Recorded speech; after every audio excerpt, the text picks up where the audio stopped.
नमस्कार, आप live cities देख रहे हैं। मैं हूं जय शुक्ला। देखिए, बिहार में विश्वविद्यालयों में जिस प्रकार से घपले की खबर लगातार निकलकर सामने आ रही है, अब उस पर राजभवन भी घिरता हुआ दिख रहा है। सवाल राज्यपाल पर भी उठ रहे हैं, क्योंकि इन कुलपतियों की नियुक्ति यहीं से होती है, राजभवन से होती है, और कुलाधिपति कौन होते हैं ये भी आपको पता है। लेकिन सबसे बड़ा जो सवाल है वो ये है कि आखिर विश्वविद्यालयों में भ्रष्टाचार का ये पौधा आखिर फल फूल कैसे रहा था। तो पूरी कहानी हम आपको बताने जा रहे हैं, बने रहे हमारे साथ वीडियो के अंत तक। मगध विश्वविद्यालय में भ्रष्टाचार का पौधा यूं ही नहीं फला फूला, उसे खाद पानी के साथ कहीं ना कहीं से खास संरक्षण भी था। मगध विश्वविद्यालय के कुलपति प्रोफेसर डॉक्टर राजेंद्र प्रसाद पर भ्रष्टाचार के आरोप के बाद स्पेशल विजिलेंस यूनिट ने तो अब शिकंजा कसा है। लेकिन डॉक्टर प्रसाद पर भ्रष्टाचार के आरोप काफी पहले से लग रहे थे और राजभवन कुलाधिपति कार्यालय को भी इसकी पुख्ता जानकारी शिकायत के रूप में मिल चुकी थी, लेकिन वे बचते रहे। उनके दामन पर पड़ रहे भ्रष्टाचार के काले छींटों को बड़े करीने से धोया जाता रहा और वे भ्रष्टाचार के पिच पर धुआंधार बैटिंग करते रहे। अगर ये दाग गहराते नहीं तो एसवीयू डॉक्टर प्रसाद के गिरेबां तक हाथ नहीं डाली जाती।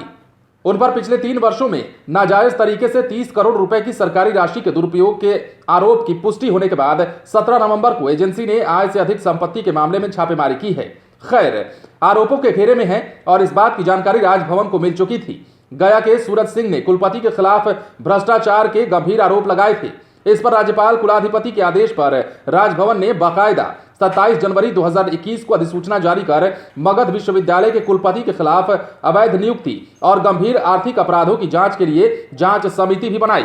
तो बड़ी खबर और बड़ा मामला, अब लगातार इस मामले को बढ़ता देख कार्रवाई की बात तो की जा रही है, लेकिन आखिर ये मामला इतना बढ़ा कैसे? क्या भ्रष्टाचार की जानकारी पहले से नहीं थी? तो ये एक बात समझ लीजिए, जो खुलासा है, जो मामला सामने आ रहा है, जो खबर निकलकर सामने आ रही है, उसके मुताबिक ये तो तय है कि भ्रष्टाचार के इस खेल की जानकारी राजभवन को भी थी, राज्यपाल को भी थी। बहरहाल इस पर पर्दा डाला जाता रहा हमेशा से ही। पहले भी जो वीसी थे मगध यूनिवर्सिटी के, वो पहले भी कई आरोपों में घिर चुके थे, बावजूद इसके उन पर कोई संज्ञान नहीं लिया गया। और कारण यह है कि जब दबिश हुई और पता चला कि इनके खिलाफ, इनके पास करोड़ों की अकूत संपत्ति है जो कि अवैध तरीके से कमाई गई है, तो अब जाकर के मामला खुला है। और बिहार में यह खबर अब और भी बड़ी होती जा रही है। लगातार आपने देखा कि पिछले दिनों राज्यपाल को दिल्ली तलब किया गया और दिल्ली में उन्होंने कई लोगों से मुलाकात भी की, धर्मेंद्र प्रधान से भी मुलाकात की, और उसके बाद उन्होंने इस पर अपनी प्रतिक्रिया भी दी और कहा कि जो आरोप लगा रहे हैं आप उन्हीं से जवाब जानिए। खैर, राज्यपाल इस पर कुछ भी कहते नजर नहीं आए, लेकिन बिहार में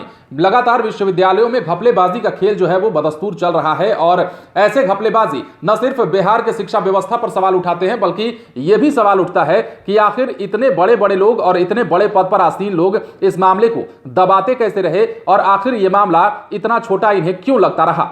खैर, अब जो भी हो, लेकिन देखने वाली बात यह भी है कि कार्रवाई की आंच अब कहां तक पहुंचती है और कार्रवाई अंत तक कहां तक जाती है। क्या कोई पुख्ता कार्रवाई की जाएगी? क्या कुछ इसका निष्कर्ष भी निकलकर सामने आएगा, या एक बार फिर से वही खेला होगा जो खेला पिछले कई वर्षों से लगातार चलता आ रहा है। आप बने रहें लाइव सीरीज के साथ, तमाम खबरें आपको देंगे, लेकिन उसके लिए हमारे चैनल को सब्सक्राइब करें। अगर आप ये वीडियो फेसबुक पर देख रहे हैं तो पेज को लाइक करें, इसके अलावा ट्विटर पर जरूर फॉलो करें। धन्यवाद।